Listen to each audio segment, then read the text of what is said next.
Avec G20 en maths, il n'y a jamais de problème, mais que des solutions. À travers cette vidéo, nous allons voir ensemble comment déterminer les coordonnées d'un point à l'aide d'une relation vectorielle. Donc en fait, ici, dans l'exercice que nous allons faire ensemble, eh bien, on vous donne les coordonnées des points A, B, C, qu'on va représenter ici dans un repère.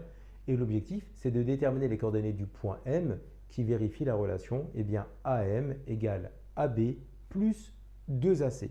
Donc ça, c'est l'objectif de cette vidéo. Donc on va le traiter par étapes. Donc la première étape, nous avons les coordonnées du point A, des points A, B, C, que nous avons ici dans l'énoncé. Donc A, moins 7, moins 1, B, moins 1, 4 et C, moins 4, moins 2.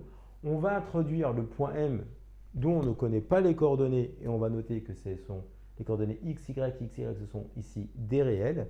Et donc l'objectif, c'est de déterminer les coordonnées du point M qui vérifient, on a dit, la relation AM égale AB plus 2AC. Donc la première étape ici, c'est de calculer les vecteurs AB et les vecteurs AC. Donc on rappelle que le vecteur AB, c'est x de B moins x de A, y de B moins y de A. Donc on utilise les coordonnées des points respectifs que nous connaissons. Donc ça nous donne moins 1, moins moins 7 et 4, moins moins 1. Donc au final, on a 6 et 5. On fait la même chose pour AC. Et donc ici, x de C moins x de A, y de C moins y de A. Donc ici, moins 4, moins moins 7, moins 2, moins moins 1, qui donne respectivement 3 et moins 1. Ensuite, dans notre relation vectorielle, nous avons AM qui est égal à AB plus 2AC. Donc on va avoir besoin de 2 fois le vecteur AC. On connaît le vecteur AC. On va faire 2 fois le vecteur AC. Donc on va multiplier chacune des composantes des coordonnées du vecteur AC par 2. Donc ça nous fait ici 2 fois 3 et 2 fois moins 1 parce que AC c'était 3 et moins 1. Donc on multiplie chacune des composantes par 2. Donc ça nous fait ici 2 fois 3, 6 et 2 fois moins 1, moins 2. Donc ça c'est la première étape. Une fois qu'on a calculé respectivement AB et 2AC, eh bien on va calculer la relation vectorielle, la somme de AB plus 2AC. Donc AB plus 2AC, on connaît respectivement AB, on connaît respectivement 2AC, donc ça nous fait 6, 5 plus 6 moins 2. Et donc on va additionner ici ces deux vecteurs. Donc 6 plus 6 nous donnera 12 et 5 plus moins 2 nous donnera ici 3. Donc on a bien AB plus 2AC. Maintenant, on a besoin de quoi? Eh bien, on a besoin de AM. Donc la troisième étape, c'est de calculer le vecteur AM. Donc AM, ici le point M, on ne connaît pas les coordonnées. Donc on avait donné ici comme information que M, c'était coordonnées x, y avec x, y de réel. Donc ici, AM, x de M moins x de A, y de M moins y de A. On connaît les coordonnées du point M, en fait, x, y, et les coordonnées du point A. Donc ça nous fait x moins moins 7, y moins moins 1. Ce qui nous donne au final, eh bien, x plus 7 et y plus 1. Et donc maintenant, nous avons AB, nous avons 2AC, on a la somme AB plus 2AC, on connaît AM.